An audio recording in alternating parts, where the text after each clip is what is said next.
Boa noite a todos, boa noite a todas. Bem-vindos a mais uma live do Escritório Gilberto Álvares Advogados Associados. Eu me chamo Lorena Zucatelli dos Santos, sou advogada, sócia do escritório, juntamente com o Dr. Gilberto Álvares. Sou especialista em Direito Internacional, Ambiental e Gestão Estratégica da Sustentabilidade. E hoje serei mediadora deste webinar com o tema central: Crédito Rural, Endividamento e Perda do Patrimônio. Sejam todos muito bem-vindos. Agradecemos muito a parceria e o apoio e a coautoria técnica deste evento da Associação Agricultura Forte, nas pessoas do diretor Ademar Zanotti e da secretária executiva Fernanda Permanhame. Também fica o nosso agradecimento e o apoio técnico do engenheiro agrônomo Pedro Galveias. Agradecemos mais uma vez a presença de todos vocês que estão entrando agora neste evento e esperamos fazer um bom debate. Apesar da pujança, vivemos momentos muito difíceis na agropecuária, na agricultura brasileira. O produtor se vê com um fardo muito grande após consecutivos anos de crise hídrica aqui no estado e agora com os impactos da pandemia. O produtor não define preço, está suscetível às variações climáticas, à demanda e oferta mundial, uma competição desigual, e tem grande dependência ao crédito. No atual mercado financeiro, é difícil encontrar algum produtor rural que não esteja repleto de financiamentos rurais e sem ter a mínima condição financeira de quitá-los, ou até mesmo de pagar as parcelas em dia. Eis a dúvida: o que fazer para regularizar essa situação? Existe algum programa governamental que conceda prazos ou descontos? Seria possível permanecer no mercado com dívidas e conseguir meios para quitá-las? Ainda existe alguma luz no fim do túnel? Bom, essas e outras perguntas a gente espera debater e responder ao final, até o final desta live. E para isso eu conto com a presença de um time de especialistas que comigo vão fazer esse evento acontecer. São eles o senhor Enio Bergoli, engenheiro agrônomo, pós-graduado em administração e socioeconomia, servidor do INCAPé e ex-secretário de Agricultura do Estado do Espírito Santo. O Enio hoje abordará o tema: a análise do crédito rural no Espírito Santo pelos anos safra de 2014 e 2015 a 2019 e 2020. Também conosco hoje contamos com a presença do senhor Ademar Luiz Zanotti, engenheiro florestal, técnico em agropecuária, pós-graduado em gestão ambiental, consultor há mais de 35 anos, sócio e diretor técnico da empresa CPA, Consultoria, Planejamento e Assessoria Limitada, e diretor da Associação Agricultura Forte. Ele abordará sobre os principais entraves no setor do agronegócio capixaba e as dificuldades dos produtores em acessar e renegociar o crédito rural. No time de juristas, nós contamos com a presença do Dr. Gilberto Álvares dos Santos, que é advogado, sócio do escritório Gilberto Álvares Advogados Associados, especialista em direito econômico, com foco empresarial, tributário e aduaneiro, e que abordará o tema o direito econômico e a nova lei do agronegócio, a Lei 13.986 de 2020. E também o doutor Joacir Souza Viana, também advogado, professor universitário, especialista em direito processual civil e direito bancário.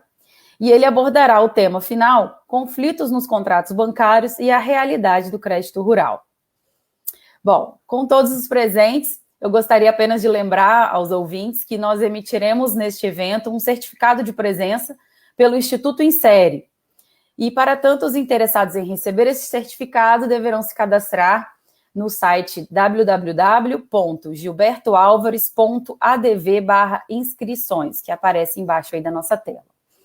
E lembrando também que ao final do evento nós faremos um sorteio de 5 exemplares do Anuário do Agronegócio Capixaba, edição recente, a última, de novembro de 2019, que é uma realização da revista Safra ES, e também de um kit de festa caipira, cheio de guloseimas e delícias, que foi gentilmente cedido pela dona Ziza.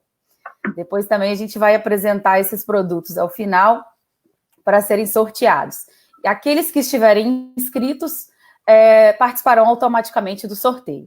Combinado? Vamos dar início, então, ao primeiro painel. Eu chamo a fala o senhor Enio Bergoli, que vai fazer uma análise do crédito rural no Espírito Santo, entre os anos safra de 2014-15 a 2019 e 20. Por favor, senhor Enio, com a palavra. Boa noite a todos os meus colegas que estão conduzindo esse importante debate, também a todos os internautas, especialmente os agricultores. Eu vou fazer uma projeção aqui na tela para ficar um pouco mais fácil, uma abordagem com muitos números, e aí para fixar melhor, achamos por bem fazer uma apresentação. Deixa eu colocar essa apresentação aqui.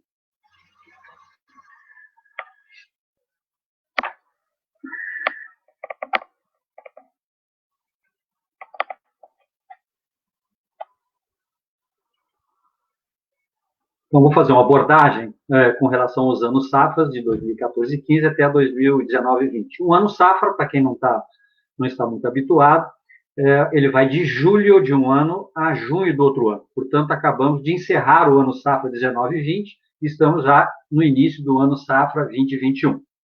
É importante caracterizar, né, a questão da evolução, que na verdade foi uma involução do crédito rural no Espírito Santo.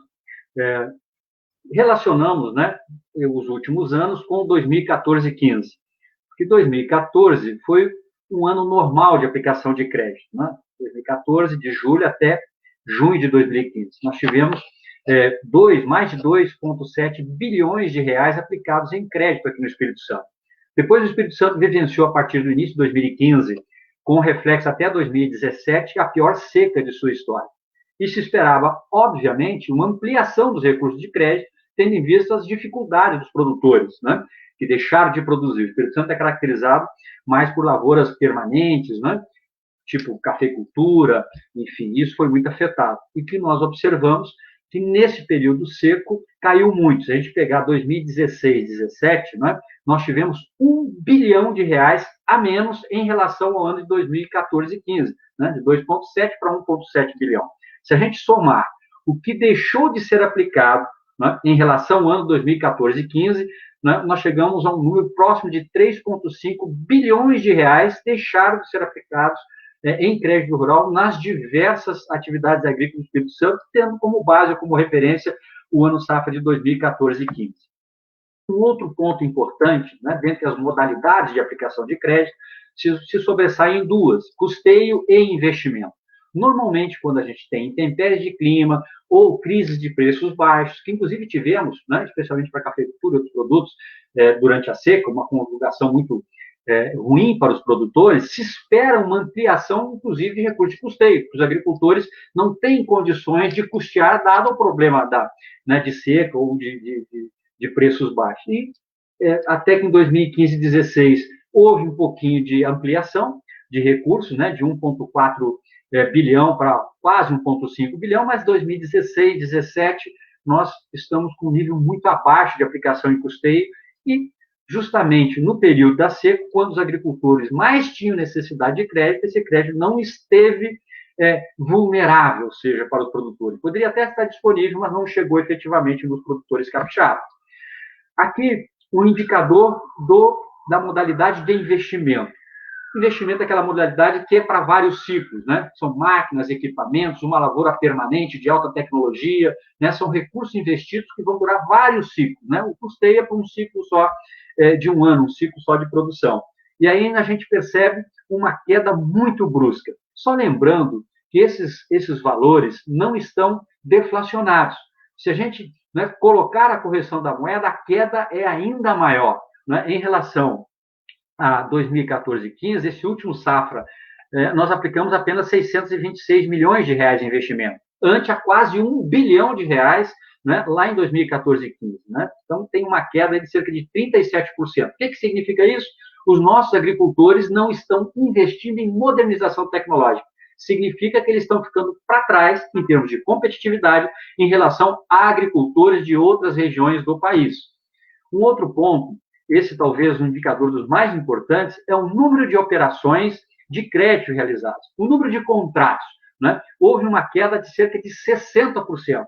Nós saímos de 60 mil contratos, mais de 60 mil contratos de crédito no ano safra 2014-15, e nesse que acabamos de encerrar, né, 2019-20, não chegamos nem a 25 mil contratos. Então, nós reduzimos a abrangência, inclusive, do crédito. Só lembrando, o Espírito Santo tem 118 mil estabelecimentos rurais, né? Ou seja, o crédito chegava mais ou menos na metade, grosso modo, dos estabelecimentos, hoje não chega a 25% dos estabelecimentos rurais do Espírito Santo. Um outro ponto, o número de operações de custeio, né? Caiu de 36 mil para menos de 15 mil operações, mais da metade. Investimento, né? Que é aquele que muda a realidade, que dá competitividade para o agricultor, né? Também caiu 60%, de 24 mil, um pouco mais de 24 mil operações, né? Para menos de 10 mil operações nesse último ano safra. Isso não se vivenciou em lugar nenhum, em outro local, em nenhum outro estado, digamos assim, do Brasil. Esse é um indicador também importante, que é o ticket médio por operação de crédito, ou seja, qual o valor médio por contrato de crédito. Em 2014 e 2015 era de cerca de 45 mil reais, e praticamente dobrou, foi para quase 90 mil reais nesse último ano safra. Portanto, há uma suspeição técnica de que houve uma comodidade, e isso, né, pode ter ocorrido, de se emprestar o recurso da instituição financeira para um agricultor que nem precisava tanto assim, dado os problemas que vivenciaram os produtores, ou boa parte deles, em relação à seca, com problemas de cadastro, enfim, que vai ser abordado pelo meu colega mais à frente. Aí, fazendo uma correlação entre o número de contratos, que é a faixa vermelha, né, e o valor médio por contrato. Né? Então, nós saímos de 45 mil para 85 mil valor médio de contrato, e o número de operações decepou, caiu muito de 60 mil contratos para menos de 25 mil contratos nesse período. Esse aqui é um indicador que caracteriza que a crise é nossa, somente nossa, capixaba, né? Porque esse é um dado relativo, que é a participação do Espírito Santo em relação ao montante total de crédito aplicado no país. Em 2014 e 2015, se aplicou um pouco mais de 150 bilhões de crédito no país, e nós aplicamos aqui 2,77 bilhões. Né? Essa aplicação em 2014 e 2015 representou 1,77% de tudo que aplicou no Brasil. No último ano safra, estamos com 1,11%, ou seja, caiu muito, cerca de 60%, a nossa participação relativa, ou seja, o Espírito Santo deixou de aplicar crédito. Se permanecesse constante, permaneceria sempre 1,77%, né? Só para a gente uniformizar os conceitos. E aqui, em relação ao número de contratos, né? Em 2014 e 2015, do total de contratos do Brasil, 2,33% era aqui no Espírito Santo. Aqueles mais de 60 mil contratos representavam 2,33%. Hoje, né, esses 25 mil contratos, ou menos de 25 mil contratos, desse último ano safra, de 2019 e 20, está faltando, né, o último ano aqui embaixo, nesse último ponto aqui, é de 1,29%, ou seja, também caiu muito, né, a participação do Espírito Santo em relação ao número de operações do Brasil. Aqui, só para finalizar, né, só para caracterizar como é que é a aplicação de crédito por instituição financeira, em termos de recursos, né, e percentual, né, esse é o dado do último ano safra, 19 e 20, o Banco do Brasil aplicou cerca de 55%, o Sicob e o cooperativismo como um todo, com quase 21%. Então, Banco do Brasil e Sicob representam cerca de 85% do crédito, aplicar no Espírito Santo. Se pegar os bancos privados, que aumentou muito a participação, quase 15%, já vai para 90% dos recursos aplicados, somente esses três itens. Banestes, muito pouco, 3%, Banco do Nordeste, em torno de 3%, o Bandes já deixou de aplicar crédito, fez poucas operações. Então, essa é a realidade, né, da evolução ou involução do crédito rural no Espírito Santo nos últimos anos. Era essa a caracterização que eu preparei para vocês.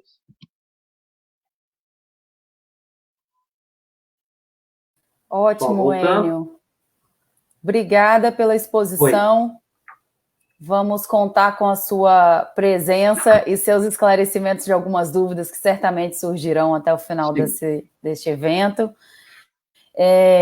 Preparamos, com a ajuda do Enio, da Associação Agricultura Forte e dos demais participantes, um especial. Nós contamos com a presença de 5 lideranças representando cada setor do agronegócio, 5 setores do agronegócio do Espírito Santo, falando sobre cada segmento.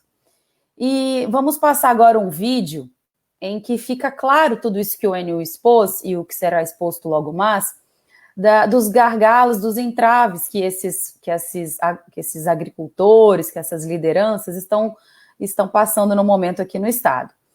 São eles o senhor Erasmo Negres, representando o cultivo de pimenta do reino, o senhor Mauro Rossoni Júnior, representando a cacauicultura, o senhor Pedro Van de Kocken, do cultivo da seringueira, senhor Silvano Bise, representante do setor da cafeicultura, e o senhor Wesley Mendes, da pecuária leiteira.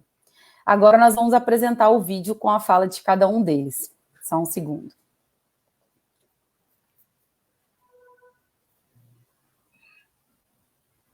Nos últimos anos, a pimenta do reino provou sua importância social e econômica para o Espírito Santo. É uma atividade de enorme inclusão social, pois emprega muitos jovens, mulheres na sua lida diária, com uma importante pegada de sustentabilidade. Eu falo que se não fosse a pimenta do reino, vários produtores rurais já tinham aberto até falência. A nossa cooperativa atua neste segmento, sendo o elo entre o produtor e o importador internacional. Desde 2015, a Copivac vem atuando para dar vazão a esta pimenta do reino produzida, atuando na exportação direta deste produto para seus cooperados. No passado, houve grande incentivo por parte das instituições financeiras para novos plantios, fato que tem se reduzido atualmente, né, por comprometimentos anteriores desses produtores e dificuldade de novos acessos ao crédito. Né? Os produtores estão assim um tanto quanto comprometidos, né, e estrangulados nesta opção.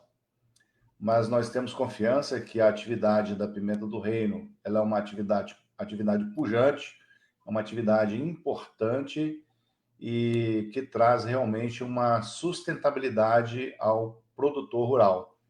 Certamente a pegada de carbono que o plantio da pimenta do reino deixa não compromete tanto o meio ambiente. É uma atividade de suma importância, extrema importância de inclusão social em nosso estado.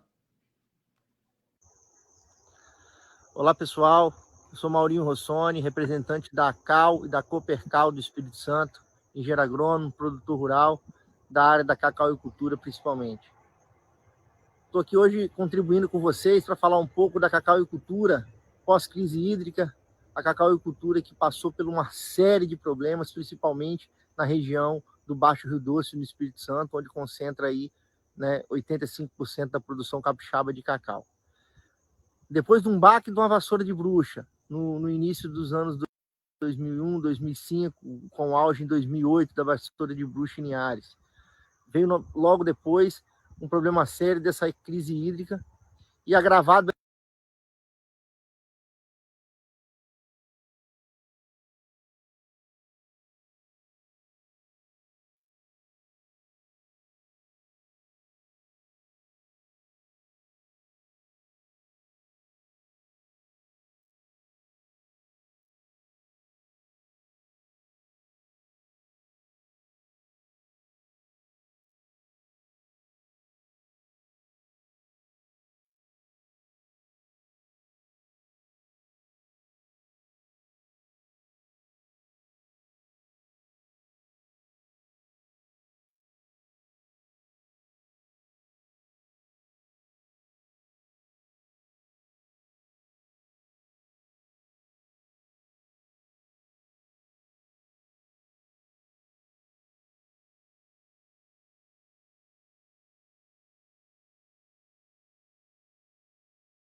vendendo bens para poder não deixar de investir e aproveitar um clima um pouco melhor igual desse ano. Infelizmente, a agricultura, né, não existia, eu acho que ainda não está sendo aplicada linhas de crédito compatíveis com essa cultura. A gente precisa reforçar. Tivemos uma vitória, parece que esse ano o ABC ambiental vai ser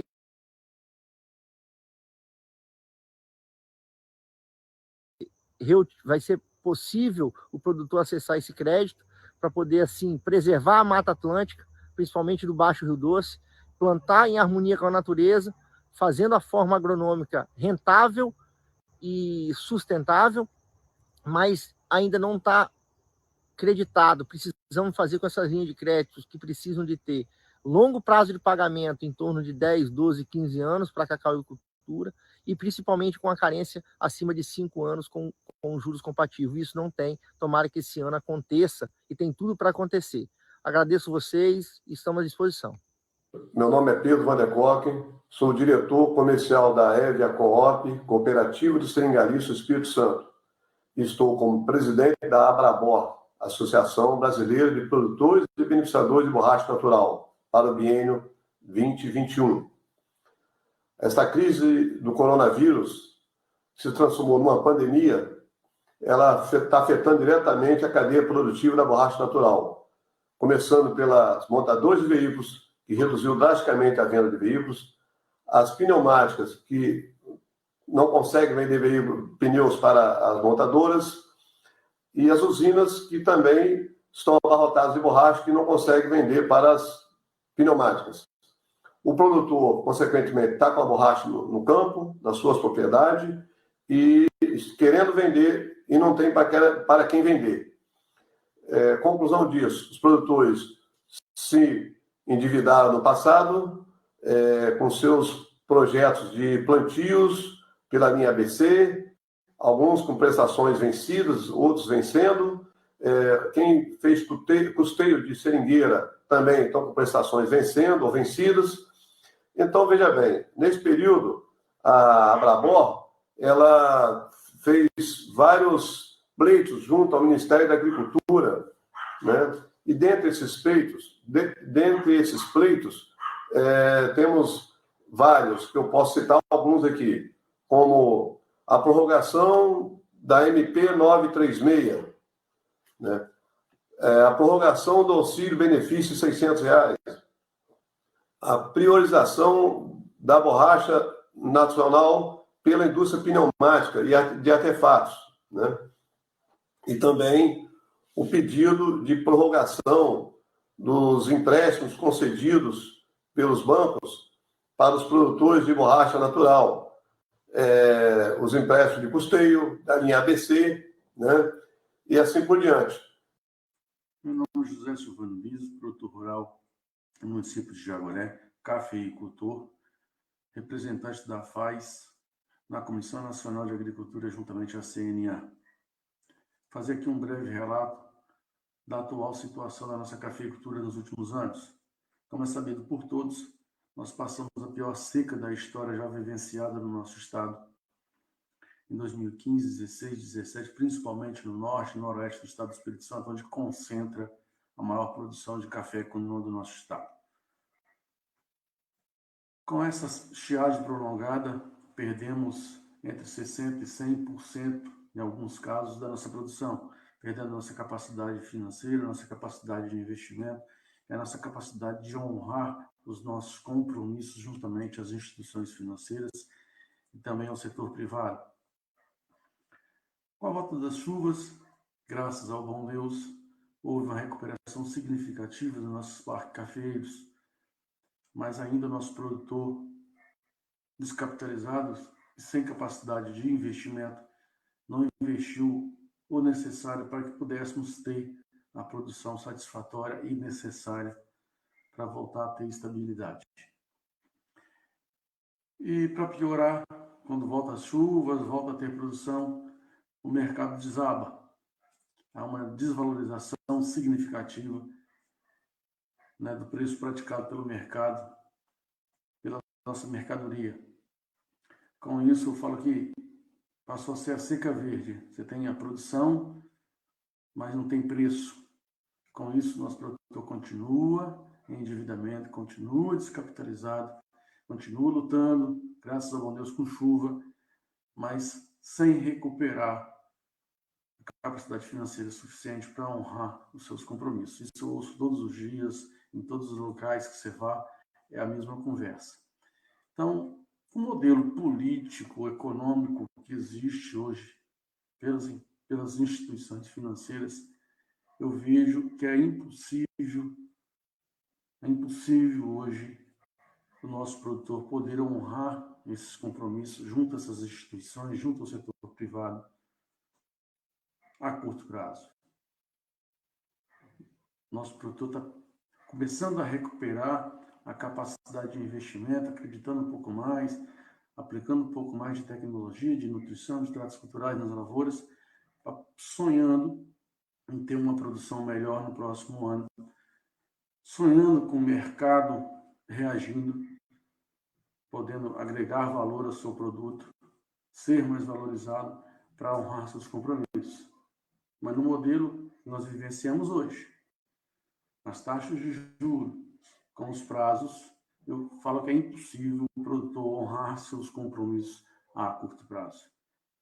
É extremamente necessário que haja uma política, que haja uma revisão do que está aí hoje, para que o produtor possa respirar, possa recuperar sua capacidade de investimento, para investir nas suas lavouras, para que no futuro próximo ele possa voltar a honrar seus compromissos e possa realmente trabalhar com alegria, com prazer, com satisfação de ser cafeicultor, de ser produtor. Precisamos agir, precisamos fazer algo mais para esse setor cafeeiro, principalmente o corinom do norte e noroeste do estado do Espírito Santo.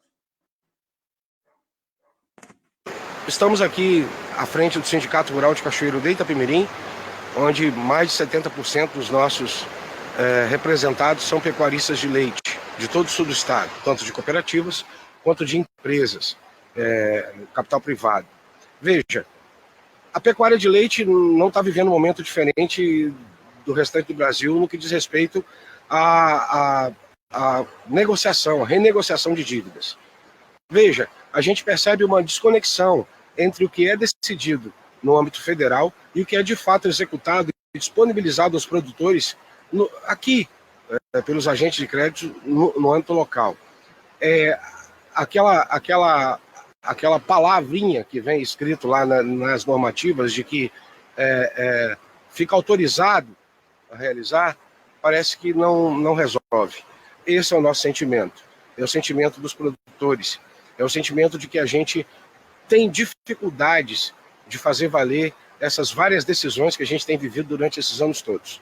Claro, sofremos impactos da seca, tivemos dificuldade de pagamento, sim, assim como todos os outros setores.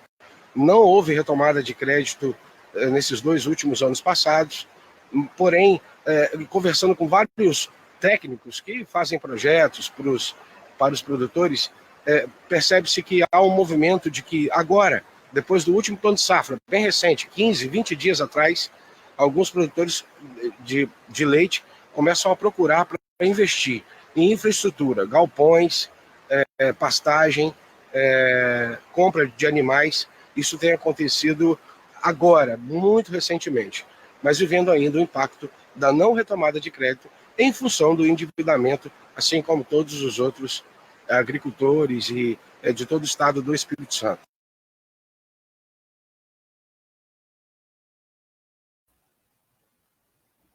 Bom, ouvimos o pleito, né, os pleitos dos nossos agricultores, das lideranças de cada setor do agronegócio capixaba, e agora para fazer coro e falar ainda mais sobre os principais entraves no setor do agronegócio capixaba e as dificuldades dos produtores rurais em acessar e renegociar o crédito, eu chamo o senhor Ademar Zanotti, que é o diretor da Associação Agricultura Forte.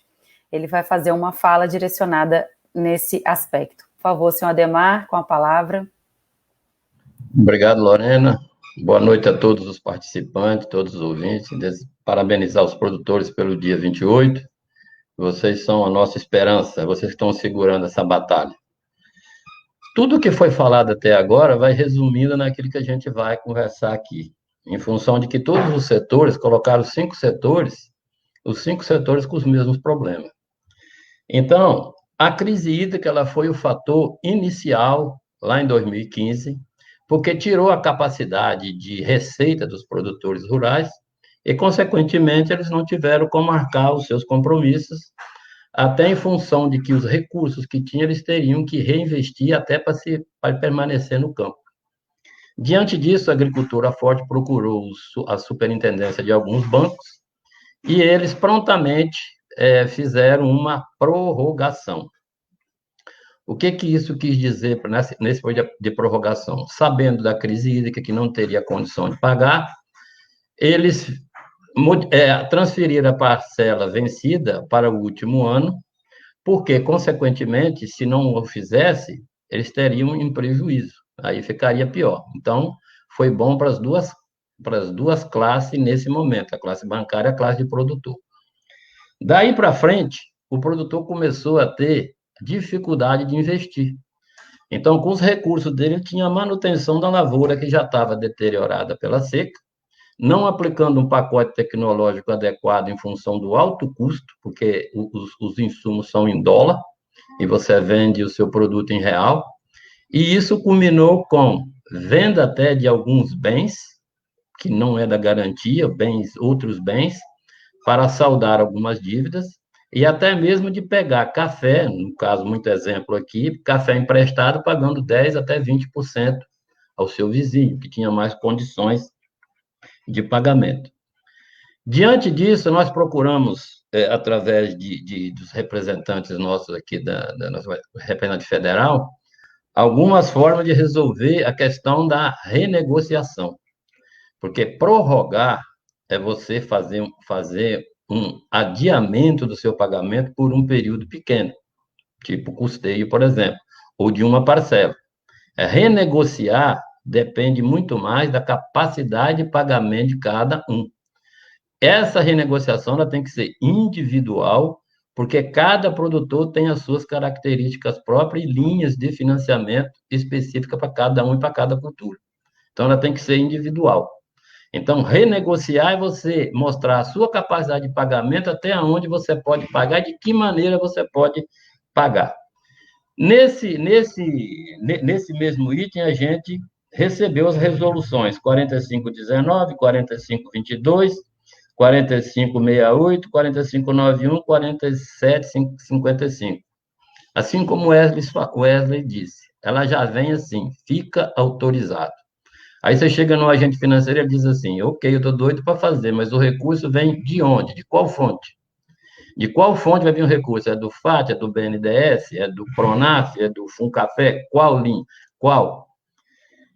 Mais à frente, saiu a lei que aí beneficia, porque o Estado de Espírito Santo se divide em dois agora, que é antes do Rio Doce, aqui no norte, e depois do Rio Doce, que é o caso da Sudene, onde a gente teve a lei 13.340, que beneficiou os produtores que estavam na área da Sudene. Essa lei realmente houve a renegociação, houve 12 anos, 3 de carência, mais 9 para pagar, com juros de 3%. Então, quer dizer, funcionou. Essa mesma lei é que a gente estava brigando no sentido de implantar para o Espírito Santo. Lógico, obedecendo as características e o zoneamento de cada município. Mas até agora a gente não teve êxito.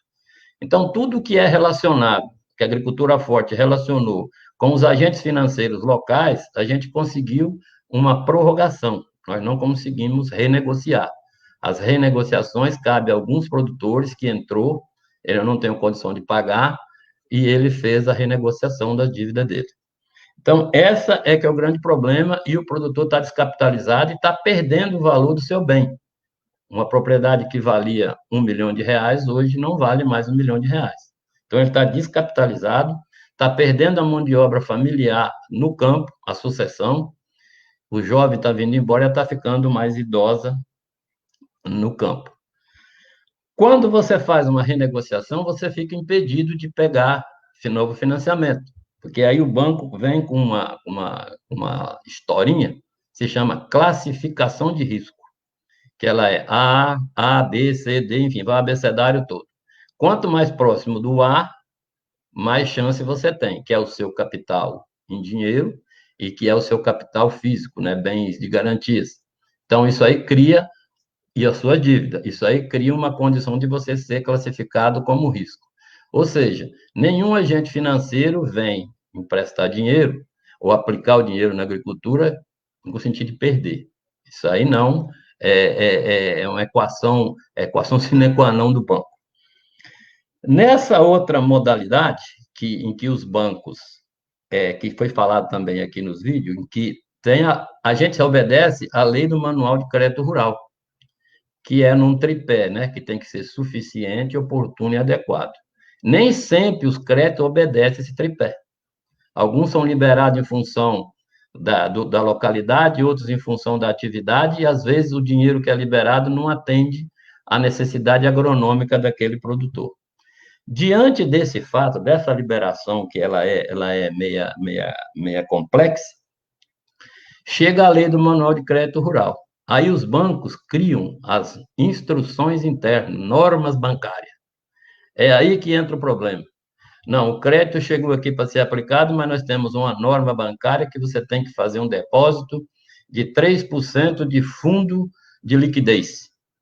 Ora, se eu tenho um crédito suficiente, oportuno e adequado, a partir do momento que eu começo a deixar 2%, 3%, 5%, 10%, eu já estou perdendo essa capacidade de aplicar recurso na minha atividade. Então, isso tudo vai tirando o produtor do agente financeiro e tentando fazer a coisa, porque ele é como assim, ele tem sangue produtor na veia, ele vai fazer as atividades dele, independente do dinheiro, porque ele tem crédito. Tanto haja visto que a gente foi para Brasília, no sentido de renegociar as dívidas, e foram falando para nós, o Espírito Santo não tem problema de dívida, ele tem menos de 3% de inadimplência. Então, como é que eu vou fazer um plano para o Espírito Santo que não tem dívida, está tudo renegociado? Mas é porque o produtor capixaba, ele é honesto e foi tratar de renegociar a forma que ele podia pagar o banco. Só que a gente não tem respaldo nenhum. Quando ele tem uma dívida, tem agentes financeiros que substituem, diz assim, eu estou devendo ao banco, quem está devendo ao banco é você, mas eu tenho um compromisso com o banco, eu tenho que pagar o banco. Então, se você não me pagar, eu não consigo pagar o BNDES, por exemplo. Aí ele repassa esse recurso para você, com taxas maiores, evidente, até 1% com a CDI, que foge do crédito agrícola para um crédito comercial, com juros muito mais altos. Se a situação era feia, com crédito normal, imagina nessa taxa de juros. Então, isso tudo leva o produtor a desistir, um desestímulo, e a gente não consegue chegar num consenso final sobre a renegociação da dívida e sobre a capacidade de produzir novamente, igual o Enio disse, reinventar, fazer novos investimentos, tecnificar. O que a gente produzia 80 sacos por hectare, a gente está produzindo 50. Então, nós não modernizamos, nós não tivemos o recurso para modernizar. E os recursos que chegam às taxas de juro hoje, juro real. É muito complicado você trabalhar nessa situação. Era isso que eu tinha para dizer para vocês e estou à disposição.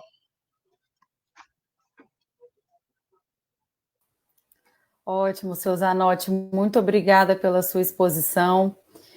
Nós vamos dar sequência agora falando com o Dr. Gilberto Álvares, que vai tratar do tema o direito econômico e a nova lei do agronegócio.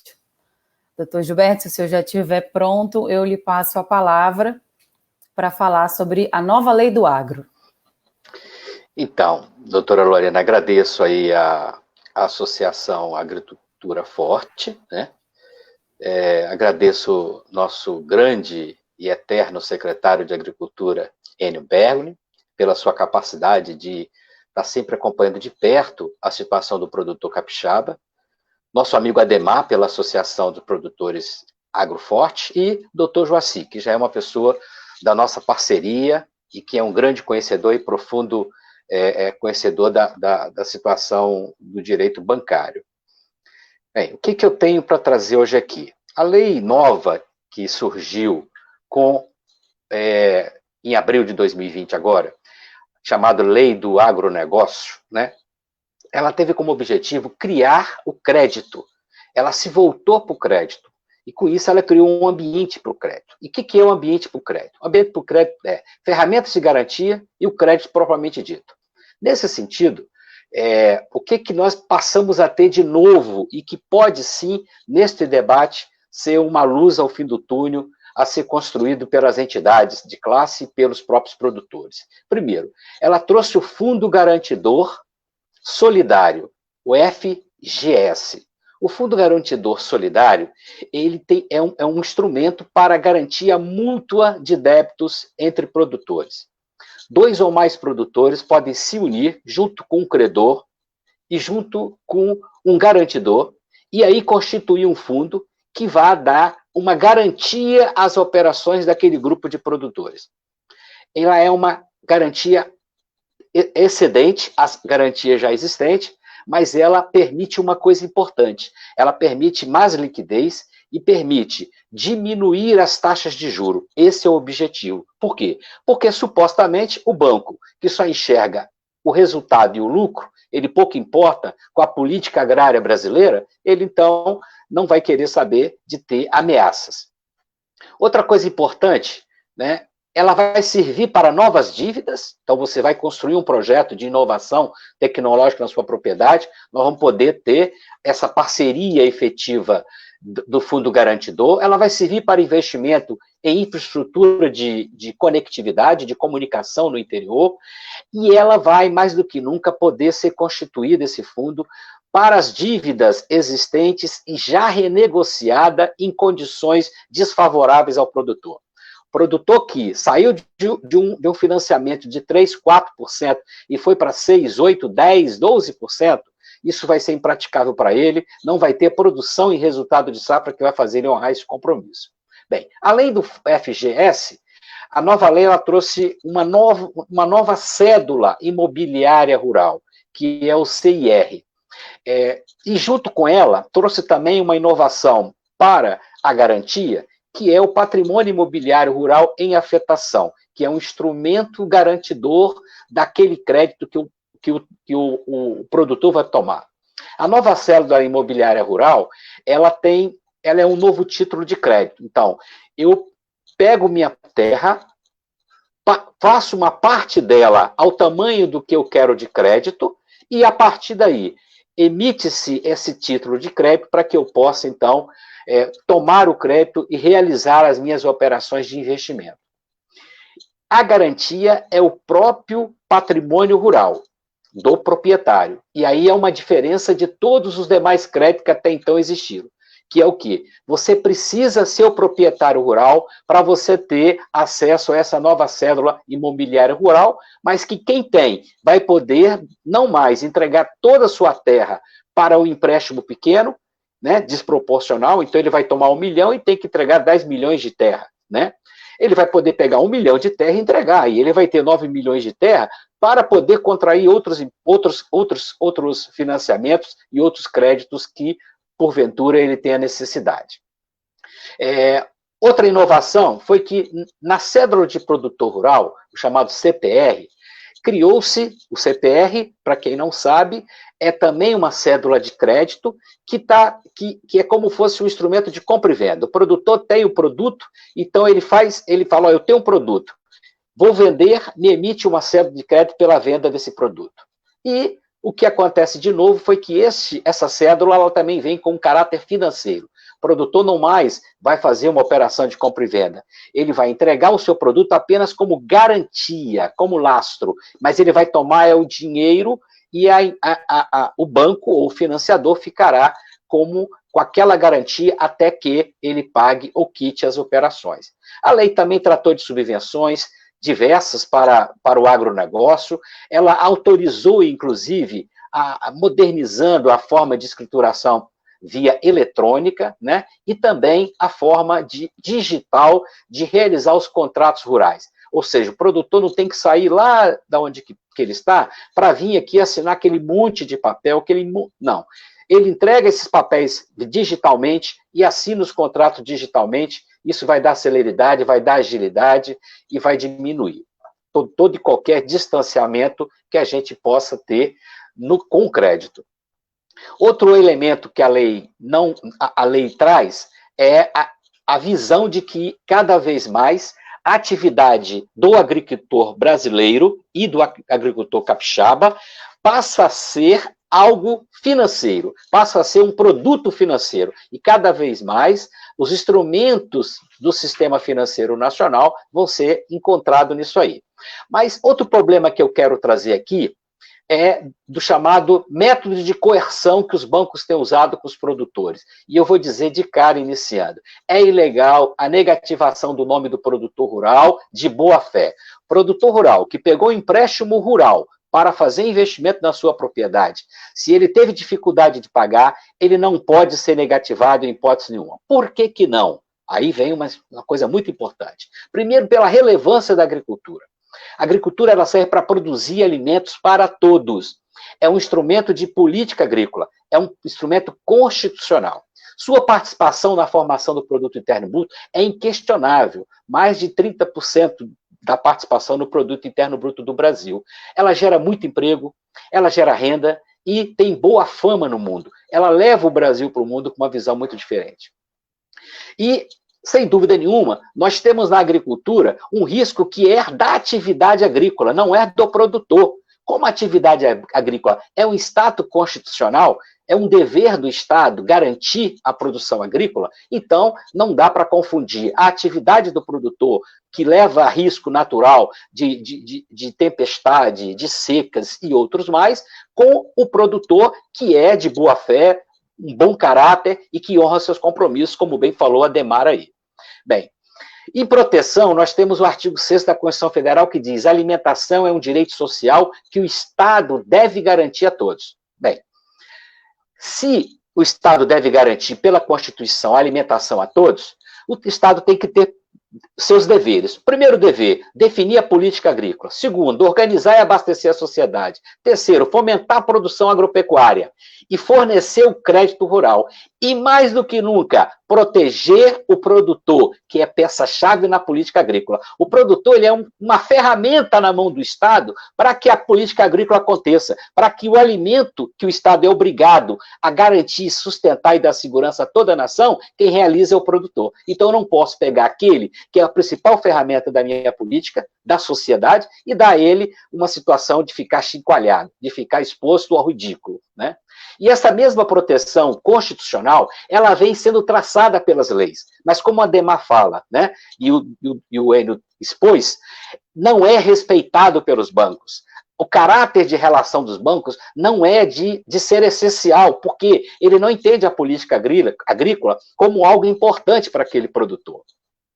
Bem, e mais um detalhe, este banco, ele já pega a garantias todas do produtor. Ele pega a terra, pega a produção daquele produtor. Bem, se ele já faz isso, se ele já tem a garantia, como é que ele vai negativar o nome daquele proprietário que, por problemas alheios à sua vontade, ele não conseguiu honrar com os seus compromissos? Bem, então, concluindo, eu vou dizer, aquilo que é essencial à sociedade, a produção de alimentos, fomentar por um crédito especial constitucional, que é o crédito rural, viabilizar por uma peça-chave, que é o produtor rural, demonstrar a boa-fé do produtor, caso alheio à vontade, secas, enchente e tal, e o credor com seu crédito garantido, terras e produção, não há que se falar em negativação do nome do produtor, isso é crime, isso é um ato de violação que todos os nossos políticos, os governos dos estados em que esse produtor está sendo submetido a esse vexame, juntamente com o Poder Judiciário,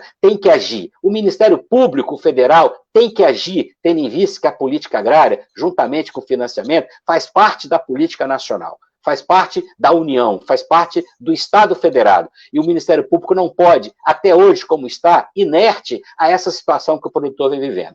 Negativar o produtor é violência, é fraude. Concluo aqui nessa minha exposição, deixando a todos o meu grande abraço, ao meu amigo Enio, Ademar e o doutor Joaci, que segue na minha exposição. Doutor Lorena, parabéns pela condução dos trabalhos. Obrigada, doutor Gilberto, agradeço. Bela exposição, forte e bem objetiva e direta no ponto que tem que ser, né? De garantir o direito aos produtores rurais, aos empresários do agronegócio e garantir o acesso ao crédito e melhores condições de financiamento, né? Renegociação de crédito, de dívidas, enfim, junto aos bancos.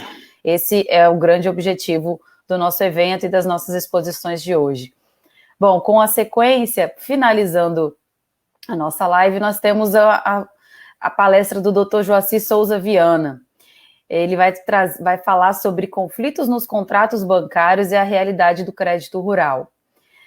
Somente antes de passar a palavra ao Dr. Joaci, eu gostaria de relembrar a todos que logo mais nós vamos abrir para debates, responder as perguntas que os senhores podem nos enviar agora aqui nos comentários do Facebook.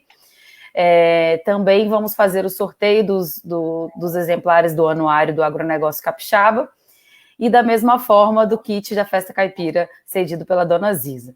Então agora, para encerrar essa rodada de exposições até então brilhantemente concedidas, eu chamo o Dr. Joaci Souza Viana, por favor. Boa noite, doutora Lorena. Boa noite, doutor Gilberto. Boa noite, doutor Enio e doutora Ademar. É uma grande satisfação estar aqui novamente, né, falando sobre temas bastante importantes para a nossa realidade. E como bem expôs o doutor Gilberto, a agricultura, ela é, por definição, uma atividade de alto risco, na medida que depende do clima. Assim, não existe um instrumento seguro para que a gente possa prever, né, o clima. E o risco de frustrações de safras ou de produção passou a constituir uma variável importante a ser levada em conta nos negócios agropecuários. Os custos de produção, notadamente o de crédito, devem ser subsidiados, direta ou indiretamente pelo Estado. Isso está bem claro, isso é previsão constitucional. Então, de tudo que foi já falado aqui, já foi dito pelos demais debatedores, fica claramente evidente que o nosso Estado vivenciou um período grave, um período de estiagem, um período de crise econômica, e tudo isso comprometeu significativamente a renda dos produtores rurais. Disso tudo, né, desta situação, o que nós temos como resultado é que a prorrogação das dívidas das operações de crédito rural, e custeio e investimento, que foram contratadas neste período, tem o direito, o produtor rural tem o direito de ter esses créditos, essas operações de crédito, renegociadas, prorrogadas, né? O alongamento da dívida, ela não seria uma faculdade da instituição financeira, e sim um dever. A renegociação, no entanto, ela somente é obrigatória se forem atendidos alguns requisitos, tá? E a gente também tem que deixar bem claro que, independente do título, do título que é assinado pelo produtor, independente da operação de crédito, independente do título, da nomenclatura, crédito rural é crédito rural. Então, essa base, esse direito de prorrogação das dívidas, é um direito que não se discute mais, não tem mais discussão no nosso judiciário. Bom, então, o que nós teríamos que observar? Quais seriam os requisitos legais para que pudesse se obter essa prorrogação, renegociação das dívidas? Ao Conselho Monetário Nacional cabe, por competência, dispor acerca dos termos, prazos, juros e demais condições dessas operações de crédito, autorizando, por conseguinte, a aplicação do Manual do Crédito Rural, que deve ser editado pelo Bacen, né? E que prevê quais seriam esses requisitos para a obtenção desse benefício. Nós podemos enumerar, em primeiro lugar, que independente de consulta ao Banco Central do Brasil, é devida a esta prorrogação da dívida. Essa prorrogação da dívida tem que ter os mesmos encargos que foram antes pactuados, naquele instrumento de crédito assinado originariamente, desde que se comprove primeiro, a incapacidade de pagamento do produtor.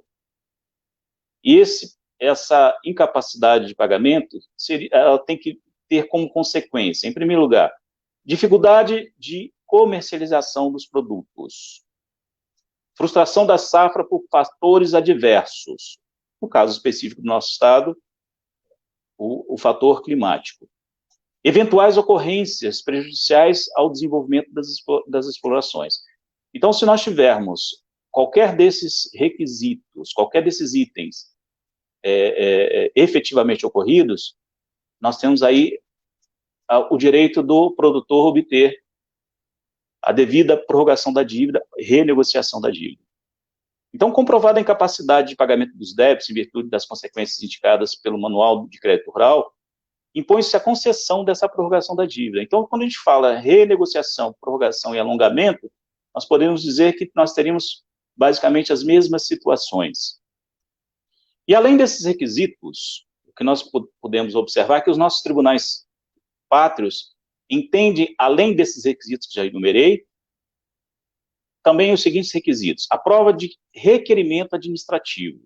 Então, o agricultor, o produtor rural, que está em uma situação de inadimplência, ele teria que, em princípio, fazer um requerimento administrativo junto à instituição tomadora para que pudesse ter o benefício deferido. Em segundo lugar, a comprovação da situação de inadimplência na data do requerimento. Então, são esses os requisitos básicos para todos os produtores em todas as situações.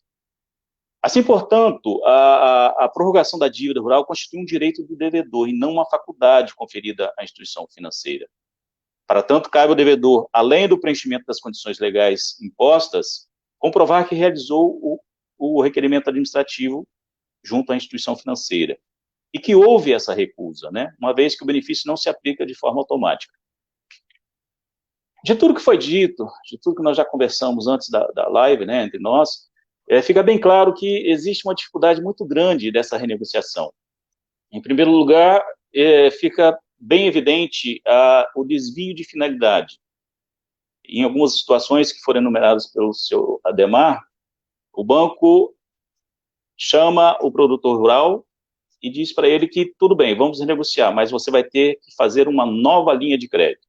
E normalmente essa nova linha de crédito é com recursos fora desta situação de crédito rural, né? A exemplo da CDI que ele enumerou. Então, esse tipo de negociação feita desta forma, ela é ilegal. Ela é ilegal. E cabe sim discuti-la, cabe sim impugná-la judicialmente, através de uma medida devida, para que o agricultor possa ter esta renegociação nas mesmas condições anteriores. E seguindo essa linha, né, que nós acabamos de falar, nós vamos esclarecer, por derradeiro, que a securitização, né, é um programa instituído pelo governo federal para a prorrogação dos débitos rurais, em caso de comprovar a dificuldade financeira suportada pelo produtor. E para a inclusão nesse programa, devem ser preenchidos os seguintes requisitos. Em primeiro lugar, a dívida deve possuir natureza rural. Então, se a dívida possui natureza rural, independente da linha de crédito, independente do título do crédito, independente da nomenclatura dada ao crédito, e ter sido contraída no período legalmente assegurado. Se se enquadrar o produtor no que dispõe o Manual de Crédito Rural, se enquadrar o produtor, né, no que dispõe o Manual de Crédito Rural do Banco Central. E, além desses requisitos, é imprescindível a existência do pleito administrativo formal junto à instituição financeira. Outro obstáculo que a gente observa é exatamente esse requerimento. Esse requerimento, às vezes, essa formalização, ela exige uma comprovação, uma base, né, de comprovação. Isso torna difícil para o produtor, porque ele não possui esse conhecimento técnico. Então, de antemão, eu digo para vocês, nunca deixem de ter a orientação de alguém que é especialista nesta área. Nunca deixe de procurar a sua entidade que o representa, a sua cooperativa, a sua associação. Nunca deixe de atentar e receber a orientação daquele que é o técnico que acompanha todo o seu projeto. E voltando a esse ponto, né, específico, o requerimento administrativo. Esse requerimento administrativo basta que tenha havido a renegociação. Então, se o produtor foi lá no banco e recebeu como proposta a negociação em outras condições, bastou que ele assinasse esta forma nova de crédito para que ele pudesse ter atendido esse requisito. Então, para concluir, o que nós precisamos observar é, existe o direito, existe as formas legais de se buscar esse direito, existe a previsão legal. Então, o que tem que se buscar é, como eu disse, a orientação especializada e, principalmente, de alguém que possa buscar via judicial, normalmente tem que se buscar via judicial, esse direito. O direito bancário, eu tenho visto isso ao longo desses 20 e tantos anos que eu milito nessa área, nuances assim que realmente são difíceis de se entender. O Dr. Gilberto expôs bem claro isso também na fala dele. O banco não olha essa situação como o papel social que ele deve ter, né? Até porque são linhas de crédito que vêm diretamente para facilitar a vida do produtor. E ele não tem obtido aquilo que ele precisa, em especial neste momento. Então, meus amigos, eu gostaria de deixar isso bem claro. Não deixem de buscar seu direito. Ele existe e existe um caminho a ser seguido. Esse caminho pode ser um pouco árduo, um pouco difícil, mas não deve deixar de ser percorrido. Busquem seus direitos. Não deixem de fazer aquilo que vocês têm direito de fazer. Eu agradeço mais uma vez a oportunidade do doutor Lorena, do doutor Gilberto, pela participação nesse evento, e agradeço também ao senhor Enio e ao senhor Ademar por estar aqui junto com vocês. Muito obrigado. Nós que agradecemos a presença e participação, doutor Joacir. Bom, eu acho que todos os colegas já falaram, eu deixo aberto aqui para caso algum dos colegas queira fazer um complemento ou algum outro comentário, e logo em seguida a gente já pode abrir para as perguntas, para os debates. Chegaram algumas perguntas aqui agora ao vivo no nosso chat aqui no Facebook, e deixo agora a palavra para os colegas que quiserem perguntar, enquanto a gente seleciona algumas perguntas aqui.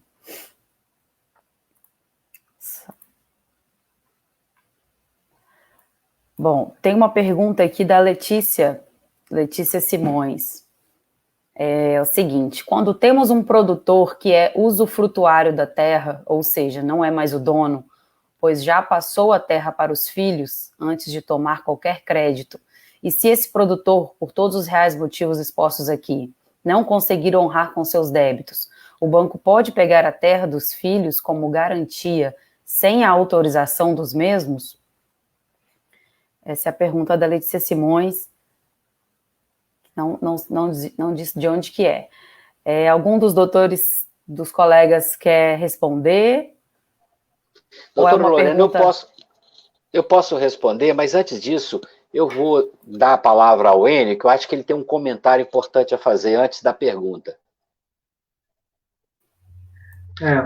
Nós temos a participação de muitos produtores, e normalmente numa live alguns entram no início, outros entram em andamento, outros têm uma informação mais depurada, outros não. Então nós temos assim muitas participações, eu acompanho pelo Facebook, acompanho também por aqui, e assim tem muitas perguntas, todas interessantes, mas acho que nós vamos priorizar, né, o objetivo da live de hoje, ou seja, vamos focar nas perguntas inerentes a renegociações, às dívidas, né, às dificuldades. Ou seja, temos intervenções legítimas, importantes, do daqui em diante, ou seja, com linhas de crédito compatíveis, né? Houve muitos comentários nesse sentido. Olha, nós precisamos de uma linha de crédito mais adequada.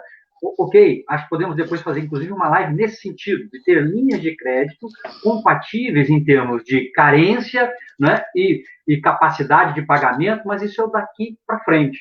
Hoje, o objetivo, né, dessa live de hoje é tratar um pouco, né, de um passivo, de um passado, né? O futuro nós vamos tratar numa outra live. Então, assim, esses comentários, inclusive, a gente vai pegar, pode responder depois, esses que são daqui em diante, né? Então, nós temos, assim, só para ficar claro e otimizar o tempo, né, vamos, então, priorizar os assuntos que tratam de dívidas, prorrogações, ou seja, um passivo que nós estamos vivenciando, dadas as condições de seca, né, e essa queda, digamos assim, muito abrupta, jamais verificada no Espírito Santo no crédito rural. Eu acompanho o crédito rural há mais de 35 anos, como um profissional da área de socioeconomia, e nunca tivemos isso, né? Então, assim, para caracterizar também a live, para quem entrou um pouco depois, né, por isso essa formação, né? Temos aqui 3 advogados, a doutora Lorena coordenando, o doutor Gilberto, né, e o doutor Joaci, né, comentando e dando profundidade, né, para os produtores, no sentido de que muitos deles, né, ficaram, de certa forma, reféns de uma negociação administrativa, né, com os bancos, com as instituições financeiras. Aqui não tem nada pessoal, nada contra ninguém, nós temos um ótimo relacionamento com as instituições financeiras, mas chega um momento que o nível administrativo já não dá mais, né? E há caminho, há luz, né, para se buscar um direito legítimo de se produzir e em condições de não perder o patrimônio maior, que é a base de produção, é não matar a galinha de ovos de ouro. O Brasil, né, produz alimentos para nós brasileiros, mais de 210 milhões de pessoas, e todos os anos produz ainda para mais 1 bilhão de pessoas em 150 países. Então, é o setor mais importante e estratégico. Se não fosse o agronegócio, a balança comercial brasileira seria negativa. Então, é um setor que gera renda, que segura a inflação, né, que tem tantas vantagens para os brasileiros. Por isso, esse caminho, né, e quero, assim, parabenizar muitas contribuições dos colegas advogados, doutor Gilberto Joaci, e também do doutor Ademar Zanotti. Aí, o doutor Ademar Zanotti, mais caracterizamos a crise de crédito, o doutor Ademar Zanotti complementou todas essas questões inerentes com relação a esses passivos dos produtores. Acho que esse comentário precisava fazer para a gente pautar um pouquinho daqui em diante. Perfeito, seu Enio. Sendo assim, eu acho que a Letícia fez uma outra pergunta que eu acho que é mais pertinente, tem tudo a ver com o tema. A outra pergunta dela é a seguinte: o banco exige garantias reais e avalistas. O produtor que não conseguir honrar seus compromissos, o banco pode negativar e bloquear os bens do avalista, que seria, no caso, um outro produtor rural? Essa é a pergunta dela. As duas são pertinentes, tá? O doutor Gilberto pode comentar. Todas as duas. Ok. Eu e o doutor José podemos comentá-lo, né? Quer dizer, eu vou fazer uma parte rápida, eu vou dizer o seguinte, Letícia, obrigado pela contribuição, pela participação. O que eu tenho a dizer? Eu tenho a dizer o seguinte: o princípio é constitucional, a agricultura é uma atividade importante e o produtor é uma ferramenta. Entenda, eu não posso jogar o peso da responsabilidade de uma situação que está distante da responsabilidade do produtor, do qual ele é boa-fé, né? A responsabilidade de toda a crise hídrica que acontece em virtude do clima, enchentes como nós tivemos recentemente aqui no estado, que violentou cidades, né? Destruiu plantações, nós sabemos disso, e Conha foi um grande exemplo, né, marcante disso. A seca no norte foi referência para todos nós. Bem, o que os bancos fazem? Eles realmente usam o instrumento de negativação do fiador.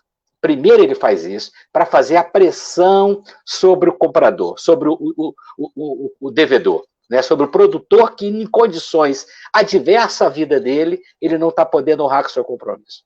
Com isso, o fiador ele vai para cima do produtor, pressionando ele para que resolva a questão. Essa experiência nós já tivemos e ela existe, não só no crédito rural, mas o crédito rural é muito mais violento, porque você percebe, mais uma vez, que os bancos não são aliados da política agrícola brasileira, né? Por incrível que pareça, nem os bancos públicos agem com a mesma cara, com o mesmo perfil. Não existe uma diretriz séria, seja do governo federal, seja do governo estaduais, onde tem bancos que fornecem essas linhas de crédito, para que haja com decência, haja com respeito, haja com dignidade. Porque nós não estamos tratando com a pessoa qualquer que usa de má fé, que é um bandido que está no mercado dando tambo toda hora. Nós estamos falando para alguém que está ali na sua propriedade, no limite das suas condições, né, fazendo milagre na produção. Então, Letícia, não pode. A resposta é: não pode negativar fiador, não pode negativar o produtor, se aquele valor tomado, aquele empréstimo, decorrer de crédito rural, como o doutor Joaci disse muito bem. É crédito rural, tem proteção, tem que chamar o produtor para prorrogar nas mesmas condições e não impor pressão para que ele busque um contratozinho para jogar a taxa lá para cima e inviabilizar ainda mais o produtor. Doutor Joaci, se quiser completar.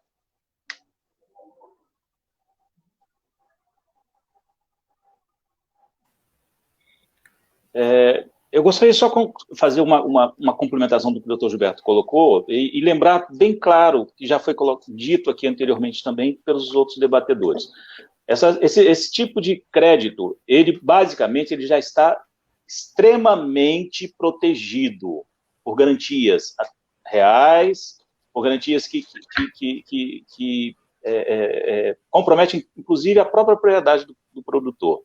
Então, instrumentalmente, é possível esta negativação. Se ela é devida ou não, essa que é a questão também, né, doutor Gilberto? Porque ela é indevida.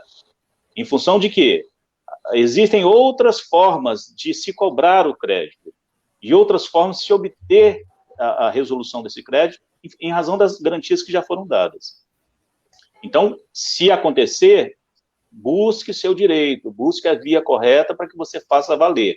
Essa negativação, ela não é devida, em princípio.